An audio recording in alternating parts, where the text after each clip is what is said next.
Hello everyone, welcome back to my channel. What can I say? Thank you all for watching. Thanks for all those who shown interest, that they love the topic on building construction, especially in Cameroon.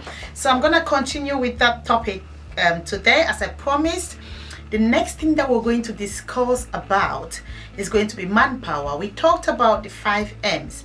I'm going to use that 5 M's and go through everything with you guys. So we've talked about money, which was the first M. Now we're going to talk about manpower. When we look at manpower, what are we talking about? Manpower is something that's linked to who you need. What personnel do you need to carry out your project? Now, in talking on this topic, what I'm going to do is focus on the 2 most important people that you need. As I said before, whatever I'm going to be telling you guys, I'm going to be telling you the mistakes that I made that are costing me a lot of money now, so that you guys don't get to make that same mistake. So we are going to look at the 2 most important people getting into building. These are the 2 things I've never used: an architect and a civil engineer. These 2 people, I've never seen them as important until when I've made so many mistakes and I got to a point where I said, you know what, there must be a way to get things right in this country. There must be a way that we can get building works right. Now I went on to, I found an architect, started working with the architect. I said, let me try you. He designed a room. I asked him, can you design this room for me? You've shown me a build, you've drawn something, you've designed something for me, you've shown me how you want this thing to be. Okay, can you do it? He said yes. That was another mistake that I made. An architect is not a civil engineer. An architect is not an engineer. So it's like, when I say engineer, it's like a contractor. So you have to, when you're doing your building, separate these 2 people. An architect is like a conductor. It's like somebody that conducts, that initially you come, you say you want to build on this land. The architect goes in, visit that land, look at everything, decide. An architect is like a conductor of your entire project. They decide what to design on that project. They look at the land dimension and see what's gonna fit in perfectly. They look at what kind of beauty do you want your building to come up as. I mean, they are like the backbone of your building becoming perfect.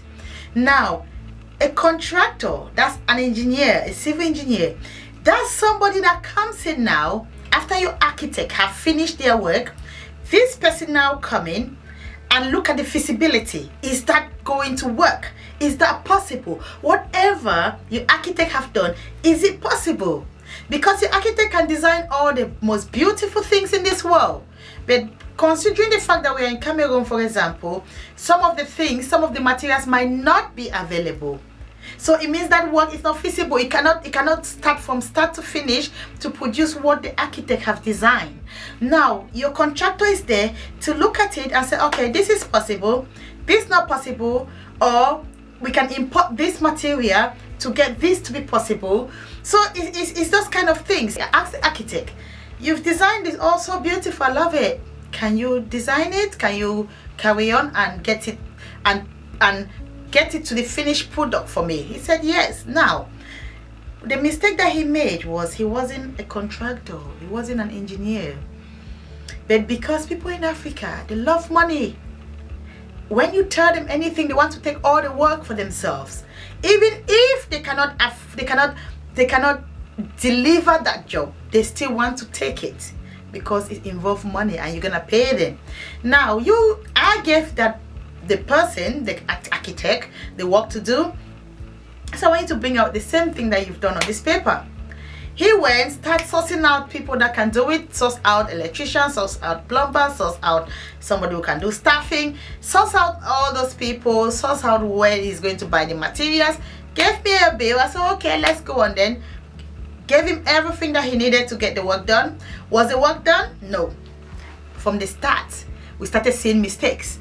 An architect have designed something, we are the one coming up to say, no, this is not what is in the design, it's different. Like, can you not just make it the same way it's on the design? That's the difference that we made. So it's like you have to be very smart when you work with people in Africa. Now, having an architect, is it good or not? Yes, it's good. Why? An architect understands a lot of things. An architect goes to your plot of land, look at so many things, look at the dimension, look at the wind direction. An architect knows that he has to draw something to get you planning permission agreed, building permission agreed. So your architect does all those things for you, give you a rough budget on how much that's gonna cost. Then your contractor come in. Now most of the time contractor and architect should be working together, but because of conflict of interest sometimes they don't. So if they don't, let your architect do the drawing and everything. Your contractor now come in, take that drawing and all the dimensions and everything. I mean, an architect have a lot of work to do. When I say it's a conductor, it's a conductor. If an architect tell you that I want a switch on this position, I want a bed on this position, that's the mistake that we make in Africa. We build houses, there's window, door, like the four corner of the walls, you have window, door. There's no wall to stand your bed on and put a nice bed, a nice wall frame or something. I mean, there's no wall. You're putting your bed and there's a window straight behind. You know, it's really difficult to get things right there at the first time. So these are the little things now that an architect come in, design that wall and everything for you. A contractor come in, making sure that if they've said there's no window on this door, there should not be a window on that wall. So those are the things that we need to really look at and pay attention on.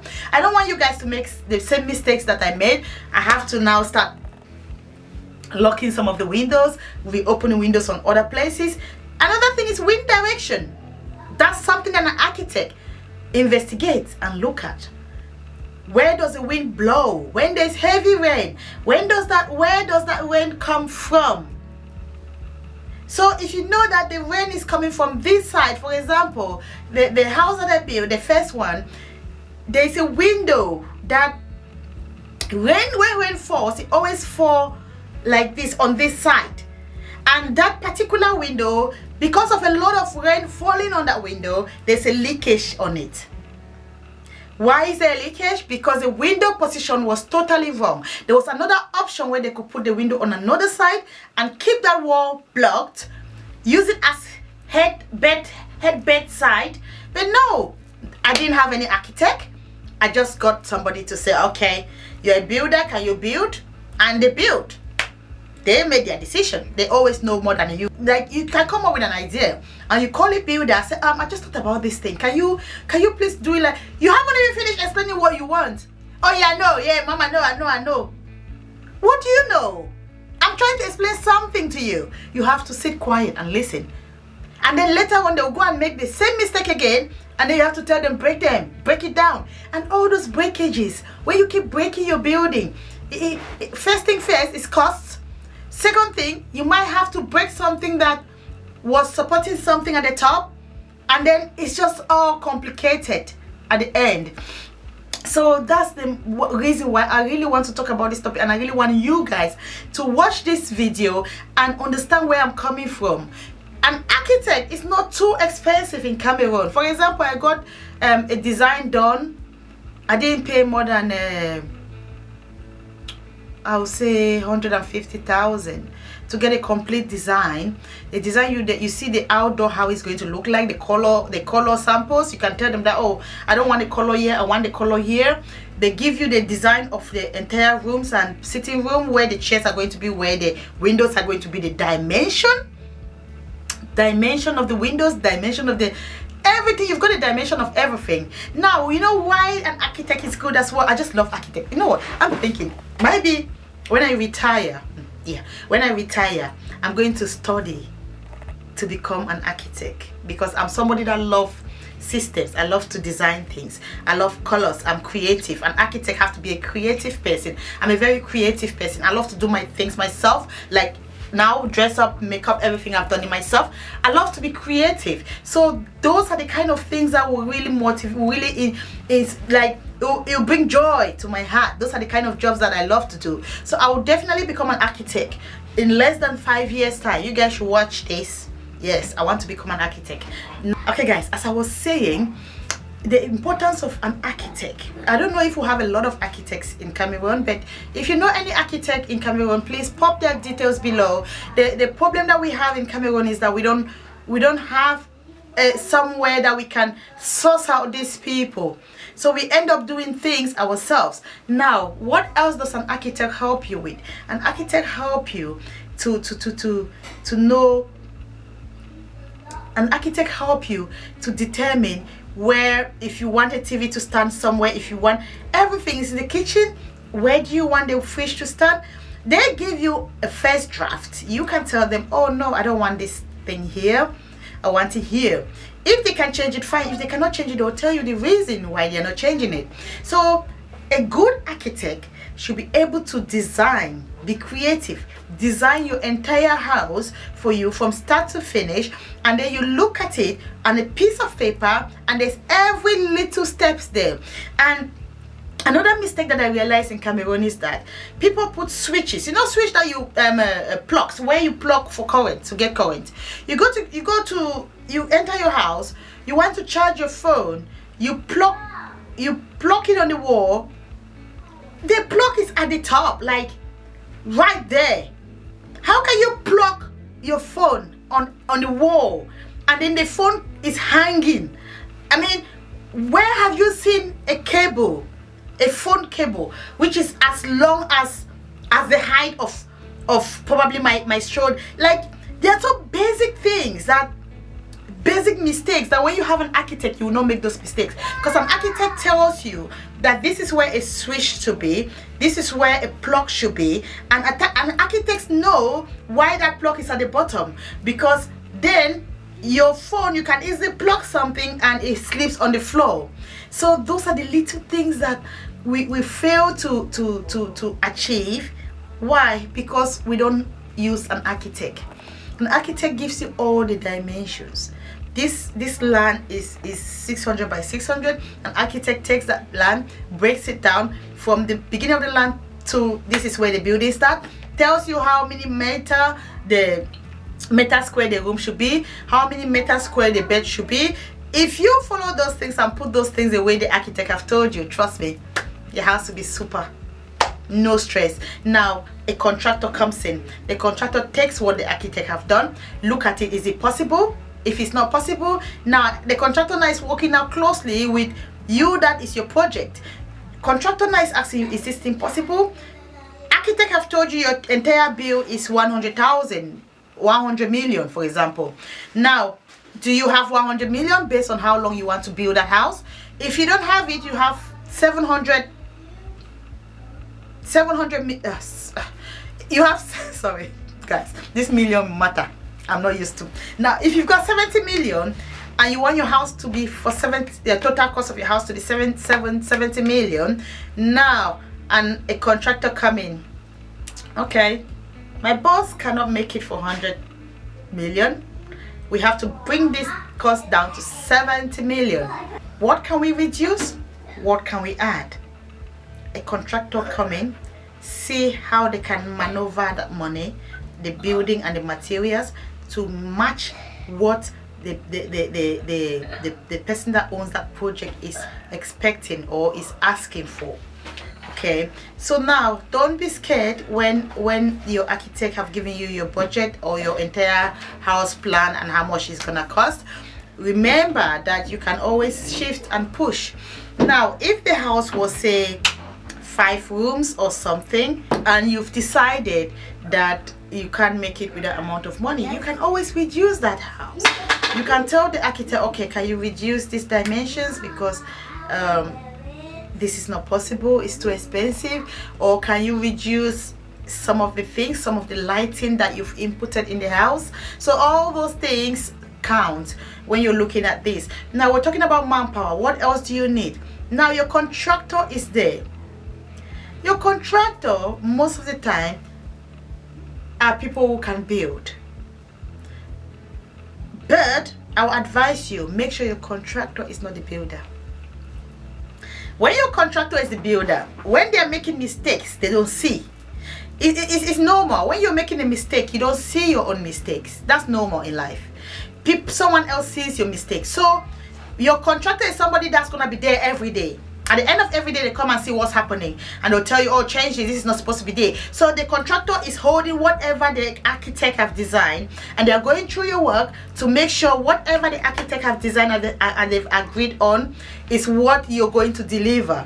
So if your contractor is different from your builders, that's perfect, because they come in and manage whatever or supervise whatever the builders are doing. Now, your builders, you have to look at your electrician, your plumber. All those people are people that come together to make your project work. One little advice I'm going to give again. I'll go back to money. When it comes to money and your business and your project, you're living abroad, or even if you're in Africa, when you come to managing your money, one advice I'm going to give is this: separate these professional people managing your building work. Separate them from the person that's managing your money. That's the first best decision that you're gonna make. Separate them from the person managing your money. Reason being that the people that manage your money, the person that manages your money, is there to protect your money. We should not pretend. We know that we're in Africa, and we know everybody loves money. Even people abroad, everybody loves money. You take your money, you give it to a contractor to manage. They take that money and they try to squeeze whatever they want to squeeze from it. That's just how life is. You have very few honest people on earth. So if you have your parents or somebody that you trust, get them to manage your finances. When I say manage your finances, it's not just for them to hold that money. Now, they are keeping that money for you. They are managing it. They are giving it out as you ask them to. But remember that it's not just for them to hold that money and give it out. They should be one of the people that goes out to negotiate materials. I'm not gonna lie to you guys. I've wasted a lot of money on materials. Reason being that the people who were building were the same people that I was giving money to go and buy. I'm not in Cameroon. I don't know what price for a switch is, or price for a pipe is. I don't know. I'm gonna ask somebody, a plumber for example, can you give me your estimate? They're going to come up with an estimate. Let's say the total estimate is 500,000. Let's assume that.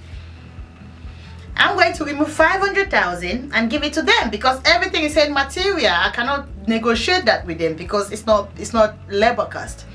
They take that 500,000, goes to the shop, negotiate those prices, buy everything for 300,000 and put 200,000 in their pocket. There's never a day a builder or a plumber or an electrician have ever come back to me. Never in the history of since 2015 to today, never come back to me and said, I went to this was the amount and this is the change. Never. So you can just in your head just estimate how much money I've wasted on building.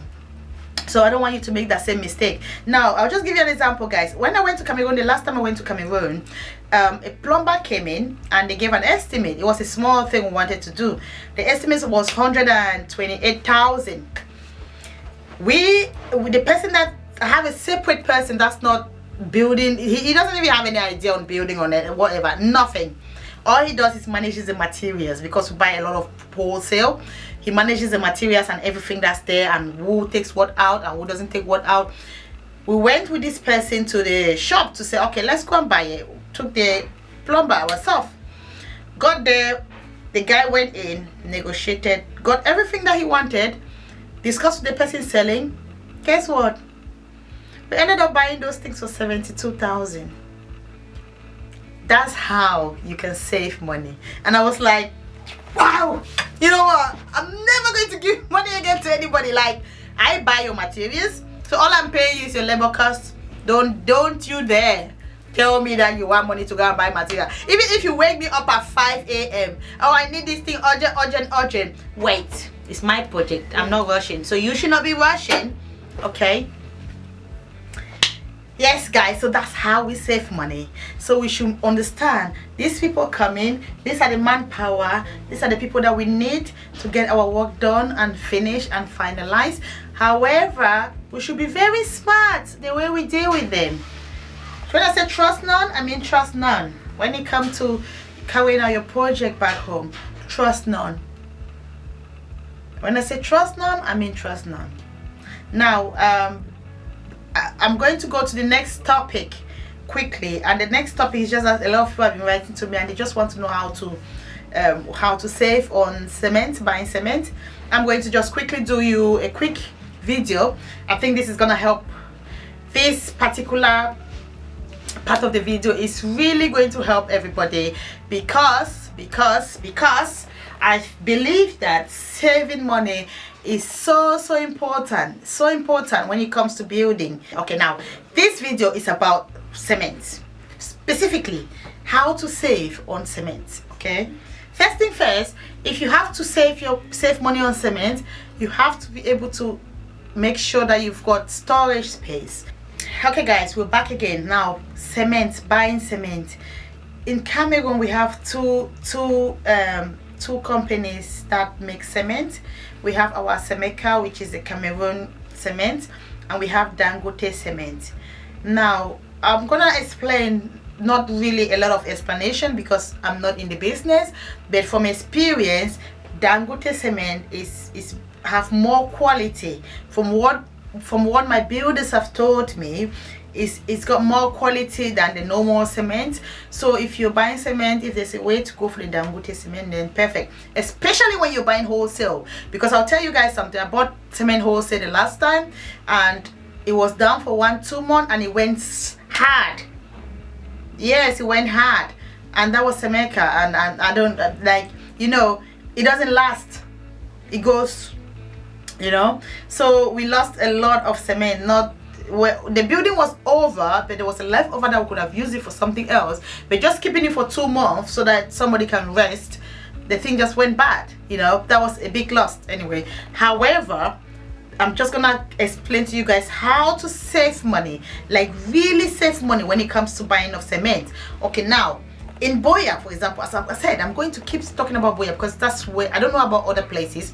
In Boya, a bag of cement costs 5,500 as of now, 2021 December. Okay, now if you decide to buy from Dangote, that's wholesale, 640 bags of cement, they sell that to you at 4,600 francs per bag.